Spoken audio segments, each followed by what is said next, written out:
పాలమూరు రంగారెడ్డి ప్రాజెక్టుకి వాళ్ళు ఎలక్షన్ల ముందు వచ్చి ఒక్కరోజు ఒక పంప్ ఆన్ చేసి అది మళ్ళీ బంద్ చేసి వెళ్ళిపోయింది. అంతకన్నా చేరే 27,500 కోట్లు ఖర్చు పెట్టిండ్రు. ఒక్క ఎకరాన్ని కూడా ఆయకట్టు తీసుకురాలి.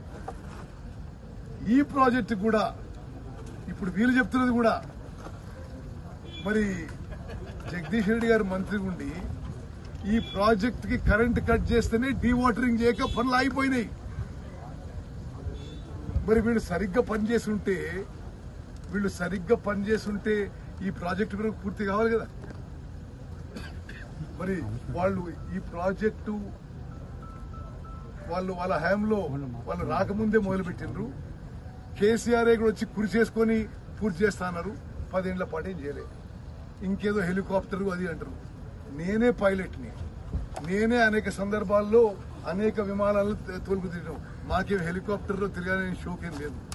మేము ఈ పని మీద మీకు చాలా స్పష్టంగా చెప్తున్నా మీడియా మిత్రులారా, భారతదేశంలో అంతర్జాతీయంగా టనల్స్ విషయంలో, టనల్ యాక్సిడెంట్ విషయంలో ఎవరైతే ఎక్స్పర్ట్స్ ఉన్నారో, ఎవరైతే అత్యంత అనుభవం ఉందో వాళ్ళందరినీ తీసుకొచ్చి ఒక 11-12 మంది ఏజెన్సీస్ ని ఒకే ఒక యూనిఫైడ్ కమాండ్ లో సమర్థవంతంగా మా ప్రభుత్వం ఈ రెస్క్యూ అండ్ రిలీఫ్ ఆపరేషన్ నిర్వహించింది.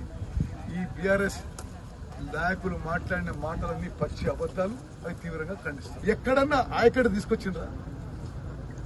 ఎక్కడన్నా ప్రాజెక్ట్ పూర్తి చేసిండ్రా? ఈ ప్రాజెక్ట్ ఎందుకు పూర్తి చేయలేదు? దేవాదులు ఎందుకు పూర్తి చేయలేదు? పాలమూరు రంగారెడ్డి ఎందుకు పూర్తి చేయలేదు? సీతారాం సాగర్ ఎందుకు పూర్తి చేయలేదు? కట్టిన కాళేశ్వరం ఎందుకు కూలిపోయింది? సిగ్గుండాలి మాట్లాడడానికి. సార్, నిన్న మీరు 2 days టైం బాండ్ లో పూర్తి